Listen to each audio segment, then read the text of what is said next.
Oi, pessoal, tudo bem? Eu sou Afonso, eu fiz História e Filosofia, mestrado na Filosofia, e o Rodrigo pediu para eu conversar com vocês um pouquinho sobre o livro do Foucault, Em Defesa da Sociedade, que foi um livro que eu fiz para o meu canal. Bom, nesse livro, o Foucault está trabalhando um tipo novo de historiografia que vai surgir entre o século XVI e XVII. É um tipo de historiografia que vai ver o Estado e as leis como produzidos pelos seus inimigos de raça. Até esse momento, a história era uma descrição das glórias do passado. O poder romano, por exemplo, estabeleceu uma continuidade e o brilho dessa soberania era o fiador e também o fundador da sociedade da estabilidade. Então, pregava a sua continuidade e, com isso, o aumento da sua dominação. A partir desse momento, tanto os puritanos na Inglaterra quanto a aristocracia francesa do Luís XIV vão se rebelar contra o poder régio, dizendo que o Estado, foi dominado por uma raça inferior. Bom, então essa visão de sub-raça, que era uma raça externa, começa a se transformar na visão de uma sub-raça interna. E é como se fosse um racismo contra a própria sociedade, diz o Foucault. Isso fica bem claro, em um outro contexto, comparando-se à Guerra da Argélia, que era uma guerra imperialista, então os argelinos lutaram contra o poder imperialista francês, com depois o uso que se fez na Guerra Fria do inimigo interno, o comunista seria como uma sub-raça interna. Bom, o Foucault está trabalhando as disciplinas, as regras, as normas que vão sendo criadas no século XIX, e isso vai gerando uma normalização, uma segregação dentro da própria sociedade. Esse é um foco de estudo muito forte do Foucault, E ele vai criando, então, esse conceito de biopoder, que seria um poder de regular a vida, tanto os processos coletivos de vida e de morte, quanto os corpos, o disciplinamento dos corpos, o poder a nível atômico. Bom, na minha dissertação em 2002 sobre Michel Foucault, eu propus esse conceito de biopoder corporativo midiático, ou seja, criar um sentido existencial, o sentido da vida, criar uma visão de mundo, que geraria lucro através, por exemplo, da televisão, do entretenimento. Isso hoje, esse biopoder, está evoluindo para pensamentos fanáticos. Existe um núcleo, que eu chamo de autoritarismo do medo, são grupos, por exemplo, Steve Bannon e alguns governos locais, alguns líderes, na Índia, na Hungria, na Polônia, que trabalham muito fortemente a pós-verdade. Então, as pessoas acabam ficando com um conceito medievalista. E como isso tudo é feito nas sombras, não há um debate, que seria a essência da democracia. As pessoas vão ficando fanáticas realmente. Então, por exemplo, a ideia de que as esquerdas querem transformar todos os meninos em meninas, contrariar a natureza. Então, até tem uma fala que a pesquisadora Isabela Calil colheu de um indígena, que ele diz assim: eu prefiro perder minhas terras a que meu filho vire gay, Então, se cria esse fantasma da ideologia de gênero. A Judith Butler, ela é uma acadêmica e ela viu que, por exemplo, prosseguindo os estudos da Simone de Beauvoir, que havia uma reflexão, sobre tornar-se mulher. Ou seja, a mulher recebe uma série de disciplinamentos, de normas, para se igualar a esse modelo, essa mulher ideal, essa feminilização. Então, a Judith Butler começa a questionar aquilo que parece natural pode ser uma construção discursiva.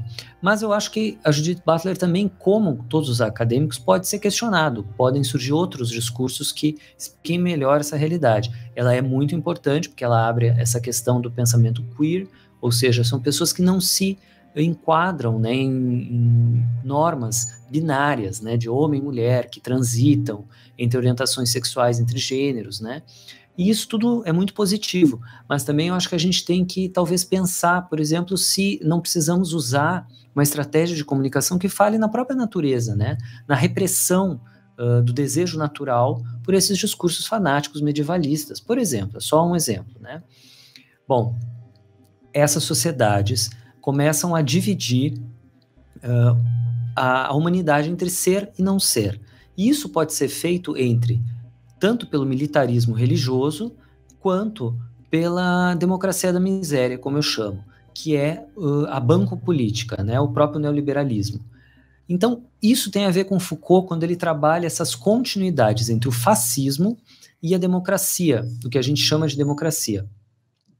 No Brasil isso é muito claro, porque no Brasil rege uma sociedade de vigilância, né, que já segregou entre as pessoas que têm direitos e as pessoas que não têm direitos. E em cima disso vem esse reforço, né, dos autoritarismos do medo com a ideia de cidadão de bem. Bom, então agora a gente está vendo a união desse pensamento militarista com o pensamento fundamentalista religioso, muito arcaico, né? São pensamentos de ordem unida. O Foucault também trabalha essa questão de que o discurso jurídico ele pode ser usado como instrumento de dominação. E ele diz que as relações de poder se expressam através de regras de direito que geram discursos de verdade, que legitimam ações, né? E a gente vê isso muito óbvio, né? No caso do Brasil, muito claro, com a Lava Jato. Há um consórcio entre a Globo, o Moro, alguns ministros, né? Que tem um monopólio de pensar, já que eles atingem mais de 100 milhões de pessoas por dia, através da Rede Globo. Então, esse direito vai escorregando para um direito de classe, para uma guerra de classe jurídica, até mesmo para um imperialismo jurídico, porque destrói as empresas brasileiras. Bom, é claro que existe uma resistência muito grande entre as pessoas do meio jurídico, isso é muito bom, há um embate aí. Também podemos criticar aqui talvez um pouquinho o Foucault, né? Para o Foucault tudo é poder e todos os discursos têm algo de mentira, o que pode até ser válido em alguns momentos, mas para agir na prática nós precisamos de acordos. Então podemos pensar, né, se essa mentira em conjunto, como dizia o Nietzsche, não precisa, né, e também não é legítima em certa medida. Não sei, são questionamentos que a gente pode fazer. Bom, o que eu vejo se criar agora, né? Uma nova aristocracia. Está se criando essa aristocracia dos procuradores, dos juízes, até do policial de rua, que querem se separar, ser autônomos da sociedade, né? Não querem ser controlados pela sociedade. E isso se alia a essa elite do pijama anticomunista da época da Guerra Fria. Bom, é interessante, através do pensamento do Foucault, a gente pensar que toda sociedade que gera muita desigualdade, ao mesmo tempo, ela precisa gerar um regime de vigilância, né? E o estado ideal é o estado de emergência, que seria ótimo para a produção. Por exemplo, na época da ditadura, se baixou muito os salários, né? O Foucault, às vezes, ele se torna um pouco abstrato, porque não fica muito claro quem está exercendo o poder. O Foucault tem essa preocupação de pensar os comportamentos, os disciplinamentos, as regras que são produzidas no micropoder e depois isso é usado, por exemplo, serve à burguesia. Mas sofremos agora uma série de ataques, né, que vem tanto da bancopolítica neoliberal quanto desse pensamento medievalista. Então, para nós é muito importante saber quem está destruindo a sociedade realmente, né? E para o Foucault essa questão da classe fica um pouco abstrata, né?